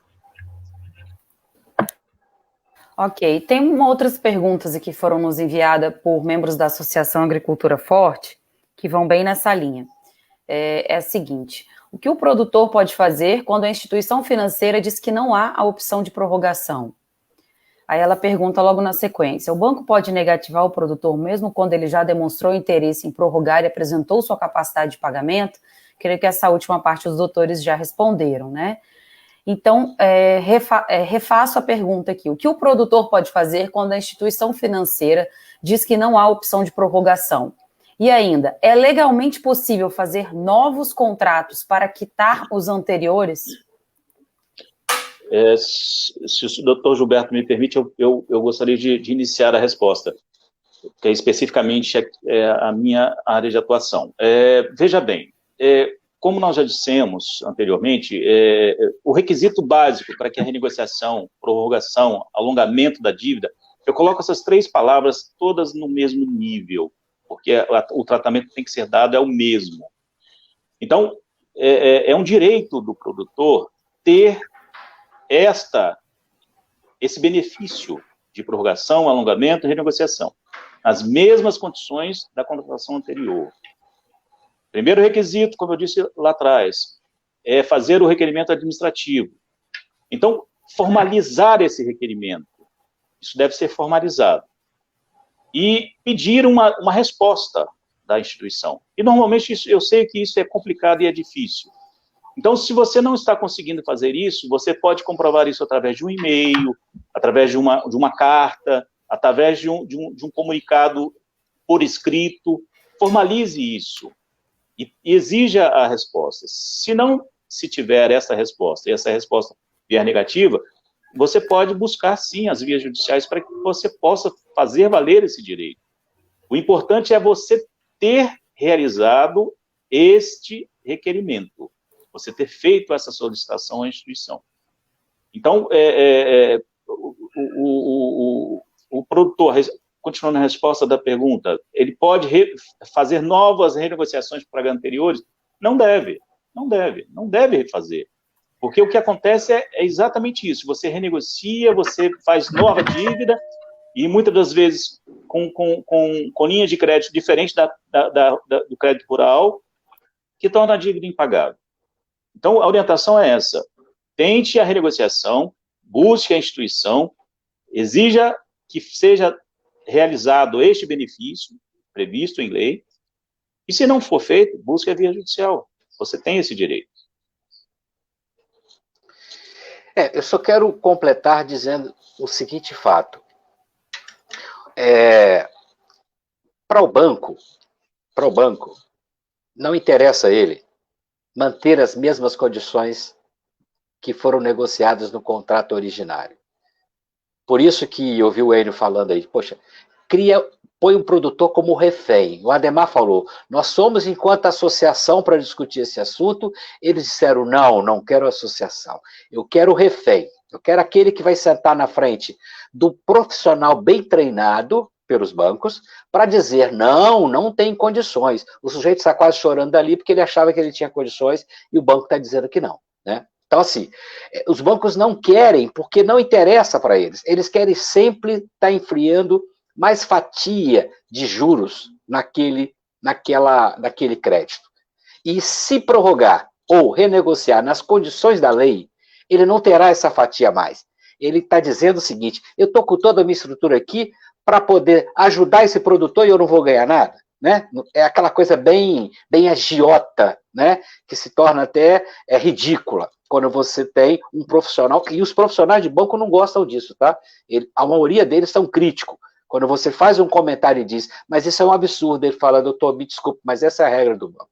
Né? Então, assim, você vê que o banco cria regras para tirar o produtor da sua via normal, que a lei lhe dá de proteção, que a Constituição lhe dá de proteção, que o Estado tem que lhe dar de proteção, e quando eu digo Estado, é todas as esferas, o prefeito tem que se envolver nisso, o secretário de Agricultura tem que se envolver nisso no município, o governador tem que se envolver numa situação dessa, onde é um desrespeito ao produtor nos seus direitos elementares. Né? Nós temos advocacia pública, caso o produtor não tenha condições de contratar um advogado. Né? A própria Procuradoria pode interceder no sentido de evitar esse tipo de maus tratos. O próprio Ministério Público Federal ou Estadual pode também interceder nisso. Ou seja, o produtor está desprotegido não porque nós não temos ferramenta, não porque nós não temos condições de fazê-lo. Né? Eu recomendo a Associação Agricultura Forte, a todas as organizações de produtores, todas, criem um departamento de consultores que possam, neste momento, representar a associação junto com o seu produtor. O advogado, ele tem pleno direito de representar a entidade e, ao mesmo tempo, o produtor. Então, a entidade vai estar junto com o advogado naquele momento em que o produtor vai ter que negociar. Ler os contratos, orientar previamente a safra, os planos de safra que nós temos, né? Orienta previamente, 1 mês, 2 meses antes, aos produtores, como é que são os seus direitos, para que eles não se sintam, né, tão isolados e refém desse tipo de postura de um sistema financeiro que não está a favor de uma política agrária séria. Poderia dar uma complementação aí? O que ocorre de fato? Com certeza. O que ocorre de fato? Que o produtor tem que seguir diante do agente financeiro. Pelo menos 30 dias antes, como o doutor Joaci falou, você tem que fazer uma carta dizendo que você não pode pagar por razões ABC. Eles vão emitir uma resposta, dizendo assim, não, eu não concedo. Aí cabe a você fazer o quê? Chamar um profissional, ele vai fazer uma capacidade de pagamento e diz, banco, eu posso pagar nessa condição aqui, junto com os representantes jurídicos que vão lá dizer, olha, pode pagar nessa modalidade. Isso é o que ocorre normalmente aqui, mas só que ocorre para os produtores grandes, não ocorre para os pequenos. Por quê? Porque falta aquilo que o doutor Gilberto falou, falta um acompanhamento técnico e jurídico para eles. Perfeito, senhor Ademar. Acho que bem nessa linha... Precisava dar uma contribuição também, Lorena. Pois não, Sônia. Precisava dar uma contribuição por conta da pergunta. Estou voltando na pergunta original, que foi gerando os comentários do doutor Joaci, doutor Gilberto, doutor Ademar. Tem uma sutileza da pergunta que foi muito interessante. Quando perguntou se é legal fazer uma contratação de crédito rural para cobrir dívida. Não é legal. O recurso de juro controlado é para aplicar no sistema de produção. Agora ocorre. Inclusive, isso tem sido a pega jurídica para muitos produtores quando comprovam que o banco fez uma outra operação só para cobrir o contrato anterior. Isso é ilegal com os recursos. Então, e aí tem um outro ponto muito interessante.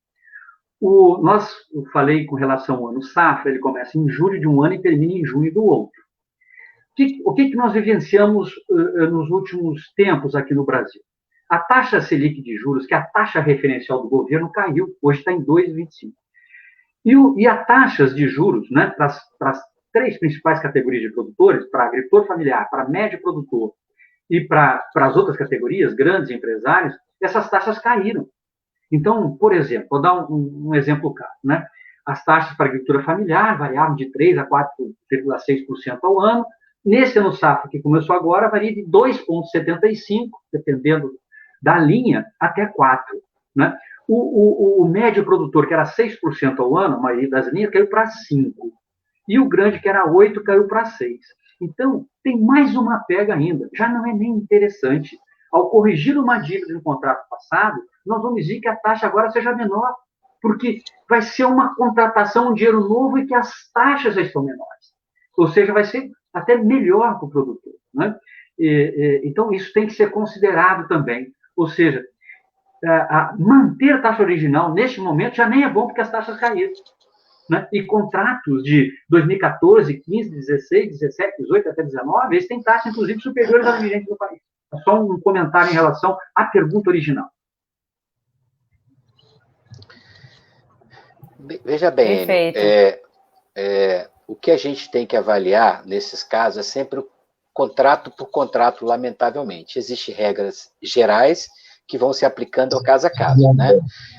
O que você disse aí é uma pegada boa, né? Mas essa pegada, a gente tem que tomar um pouco de cuidado, né, ao ser aplicada, tendo em vista justamente o que eu tenho no meu contrato anterior e o que eu tenho para a regra e política de crédito atual. Mas, realmente, se houver solução e possibilidade disso, você pegar o crédito novo com taxas mais baixas para cobrir crédito antigo, mesmo que na época a taxa era baixa, é uma grande solução. O que não é solução, você pegar um crédito novo de bancos como fosse recursos próprios do banco, que aí já é uma agiotagem absoluta, que ele não vai respeitar essas taxas que o Enio citou, que está colocado agora para o plano de safra. Ele vai usar as suas taxas.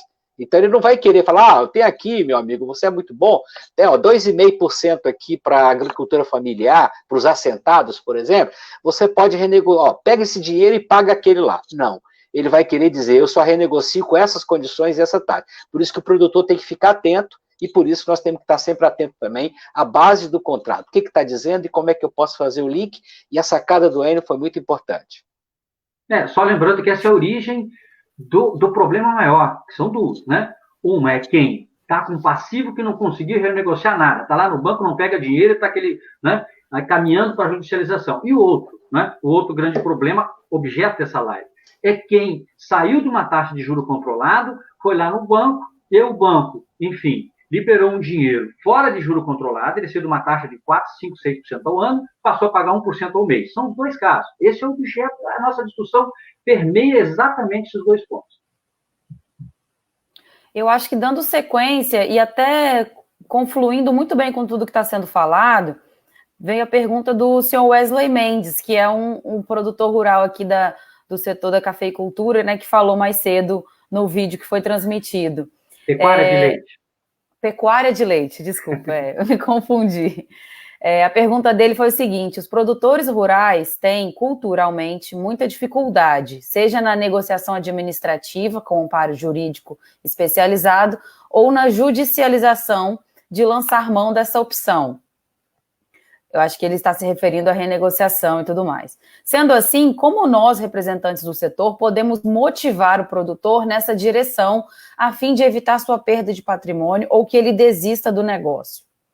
E aí, na sequência, ele complementa: é possível rever contratos de crédito somente no âmbito administrativo, sem a judicialização?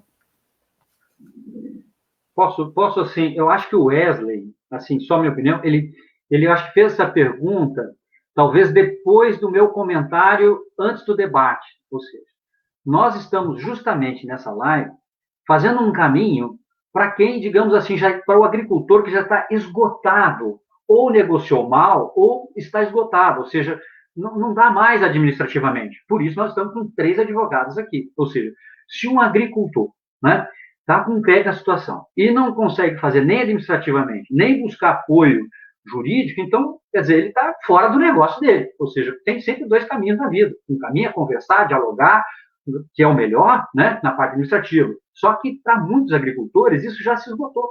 Então, ou seja, nós estamos buscando, né, uma banca renomada de advogados, caminhos possíveis para melhorar a condição desse endividamento do agricultor, dessa renegociação inadequada ou desse passivo que está lá, né, que está indo para frente.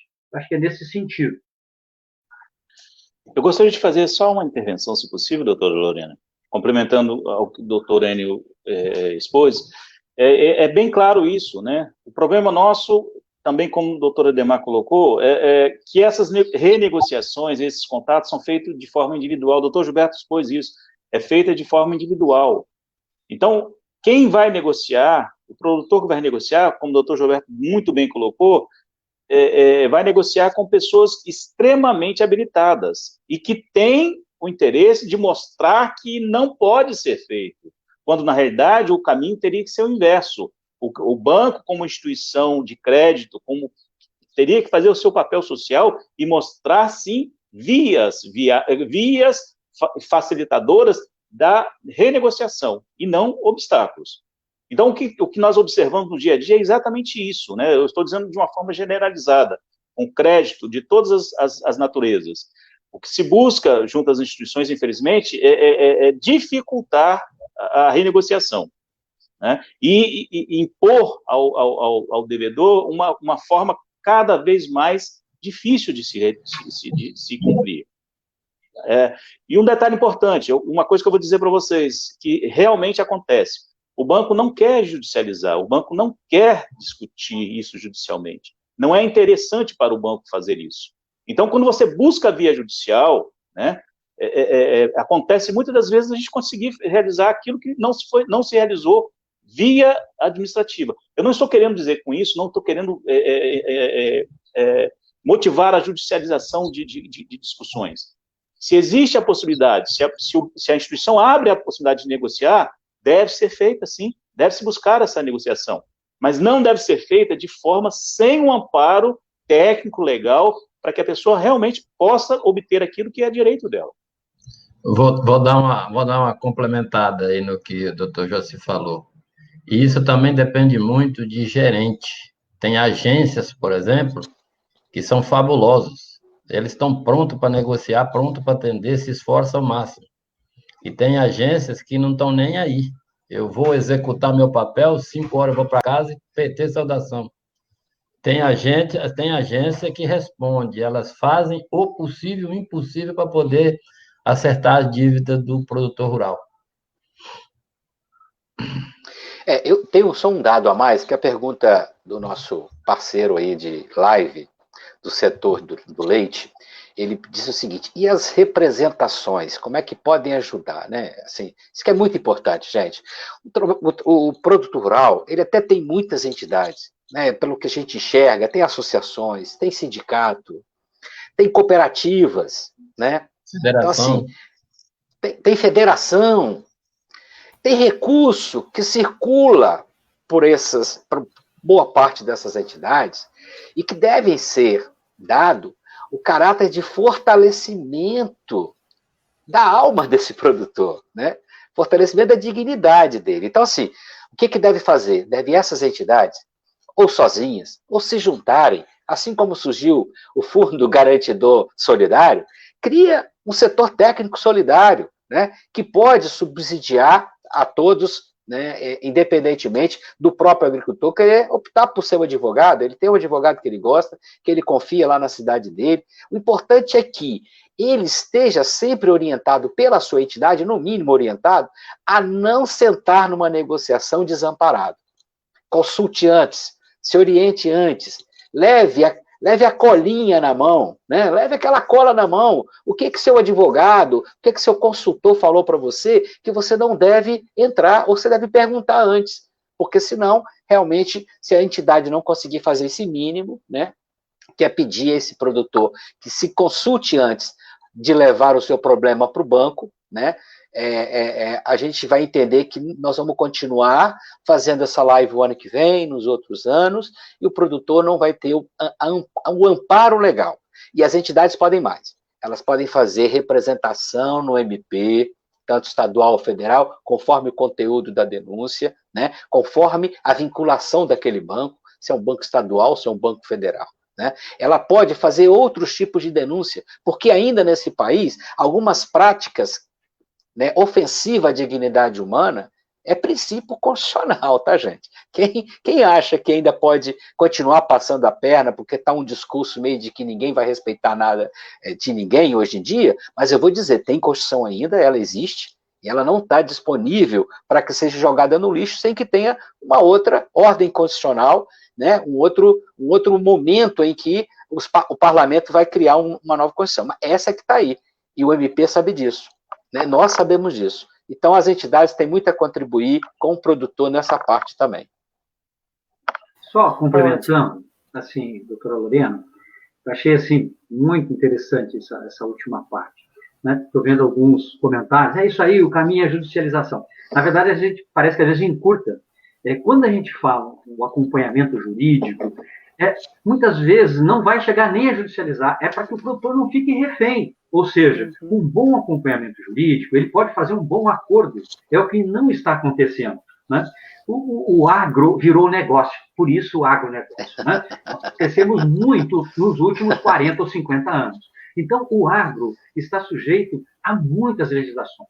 Né? Se alguém tiver curiosidade, pegue o que é o Manual de Crédito Rural. Né? A doutora Ademar sabe disso, é um calhamaço de todo tamanho. É lei do agro, são medidas provisórias toda semana, né? Várias leis que interferem e tal.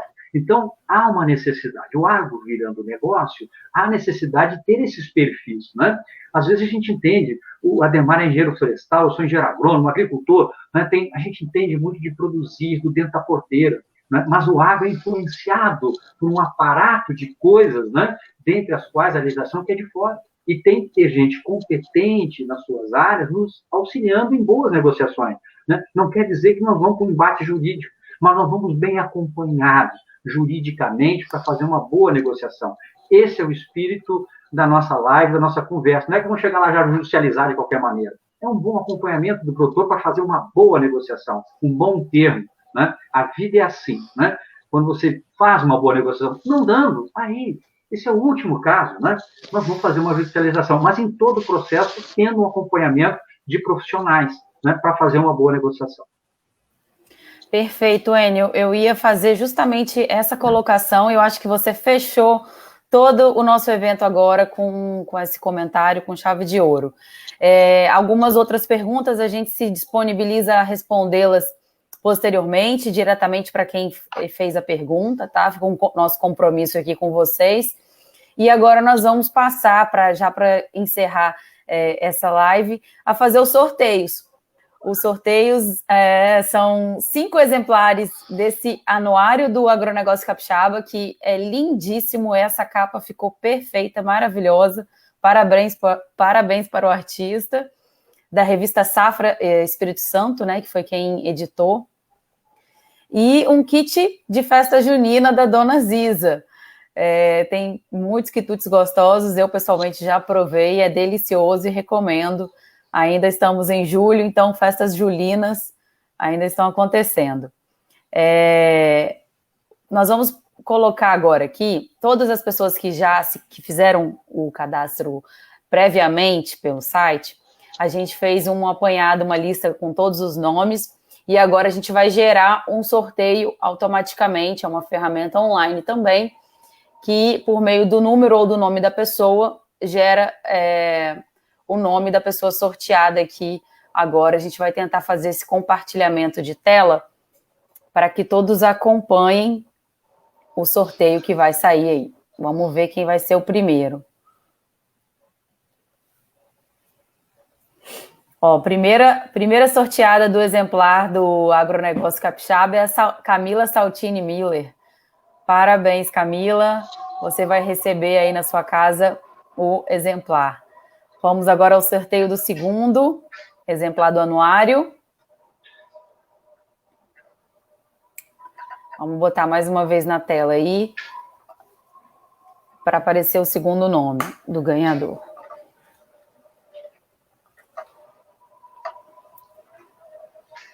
Estamos tendo um delay, né? É normal, gente. Essas coisas de ao vivo e de internet são assim mesmo.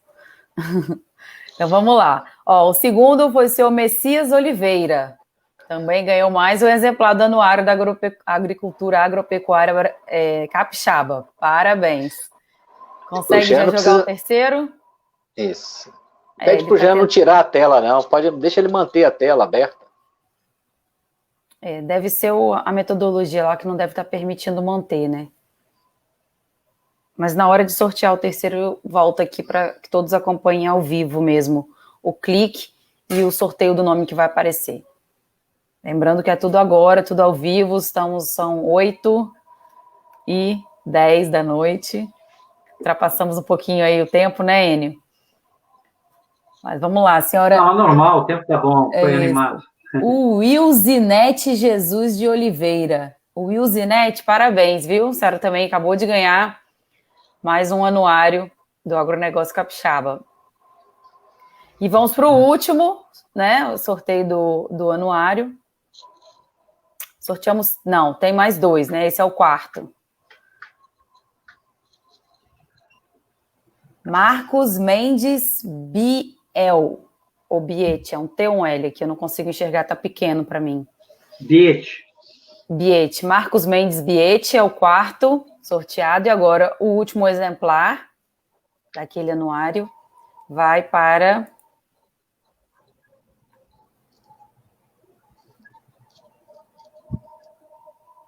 Vamos ver aqui. Eu sei que todos estão querendo mesmo é ganhar esse kit festa junina aí, que tá cheio de delícia, né?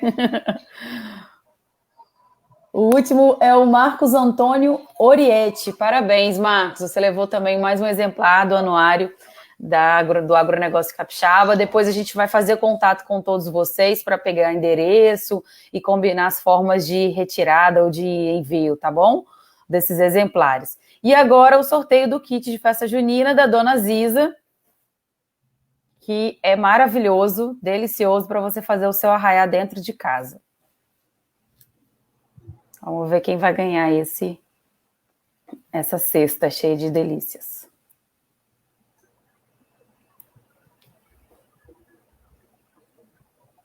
Não, o Marcos acabou de ganhar, né? Ele já não pode participar desse, tem que ser o outro. Jânio Zeferino da Silva. Seu Jânio, parabéns. Você acabou de ganhar um quitute de festas juninas, tá? Depois a gente vai fazer o contato para combinar a forma e a data para a retirada ou recebimento desse prêmio. Bom, é isso. Eu gostaria de, antes de fazer o encerramento, agradecer a presença dos nossos convidados e painelistas que ficaram até agora aqui, de todos que estão conosco até agora também acompanhando essa live, e pedir que cada um fale por um minutinho, façam suas considerações finais, agora por um minutinho, por favor, cada um. Quem quer começar? Doutor Joaci, pode começar? Está na minha ordem aqui de tela.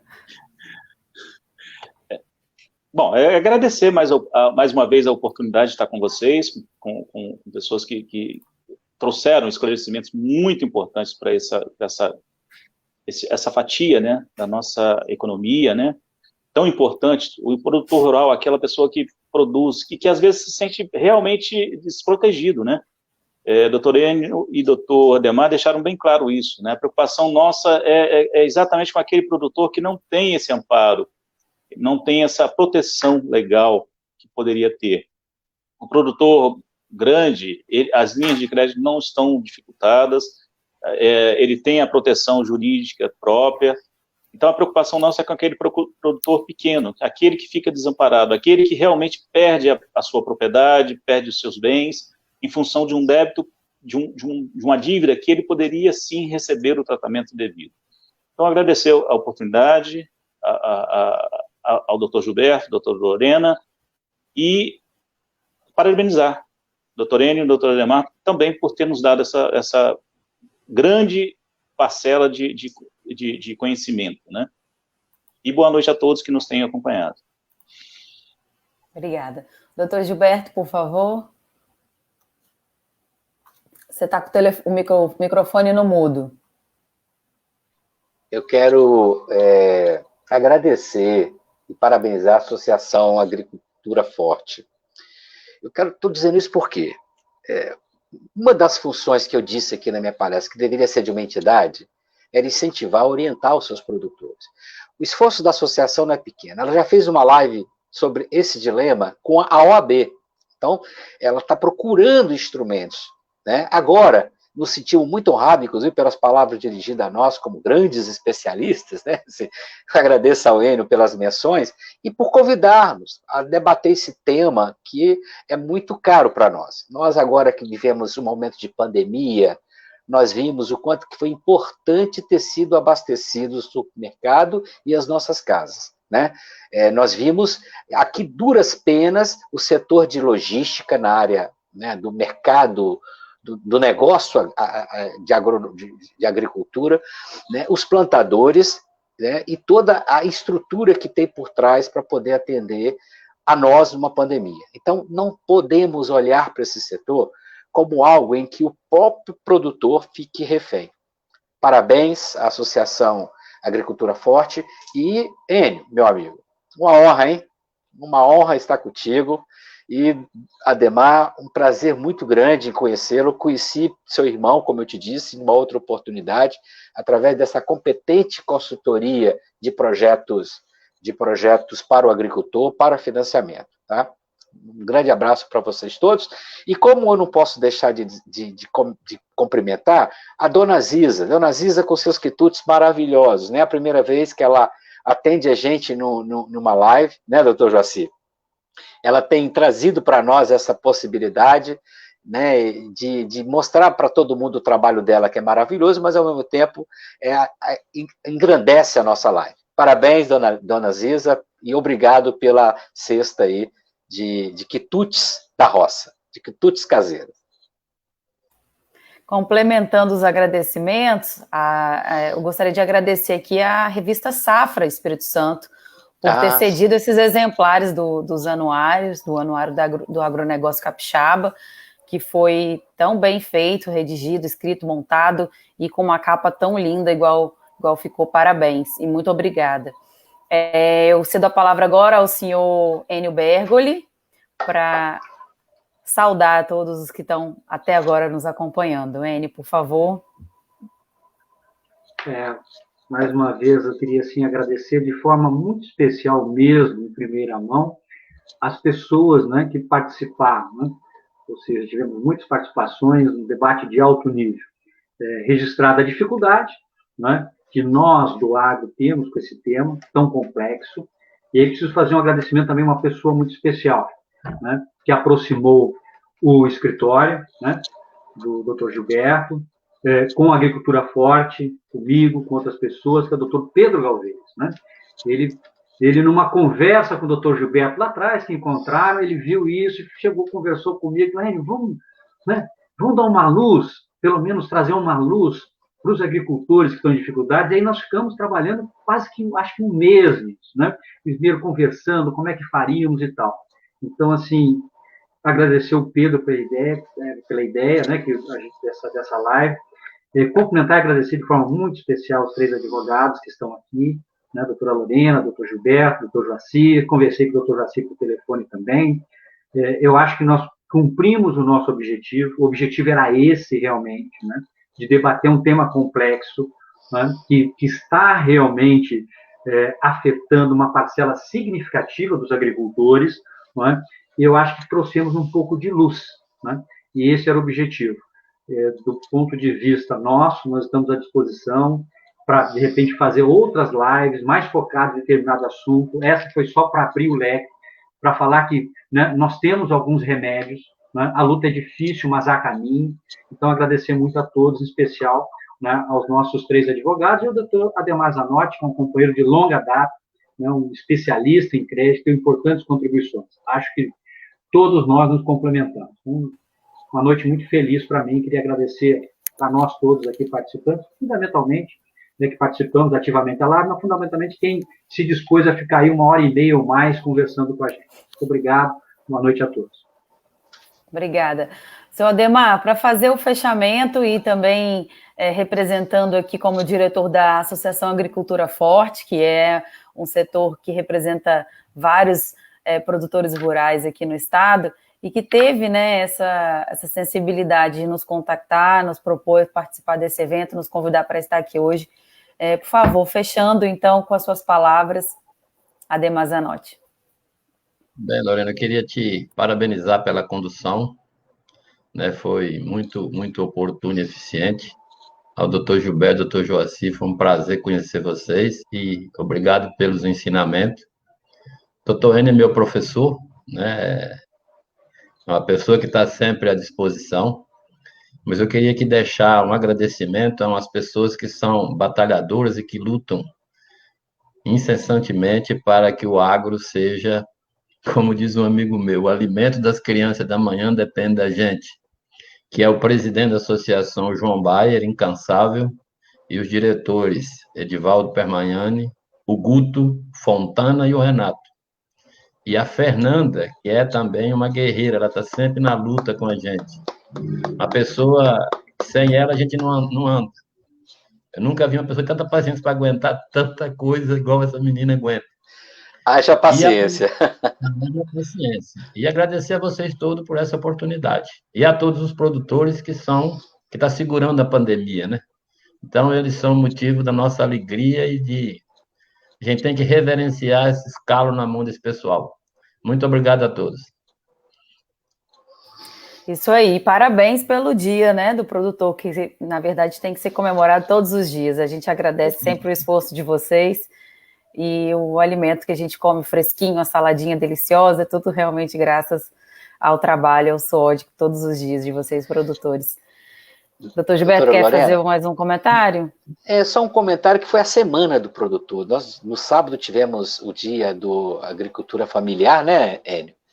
E nós tivemos até o Papa Francisco mandando uma mensagem para os produtores brasileiros. Olha que distinção, né? Quer dizer, como a importância da nossa agricultura no mundo, não é só para o Brasil. Então, o Papa, como a data é uma data nossa, não é uma data do mundo todo, então ele fez uma mensagem e postou nas redes sociais vinculada ao Vaticano, né? Eu faço esse comentário porque é um cidadão do mundo muito atento às questões de todos os países, no qual eu tenho muito respeito a ele, né? Apesar de não ser ou não estar vinculado a toda a visão que a igreja que ele representa tem. Mas você vê que você tem que honrar quem de fato se compromete com alguma coisa.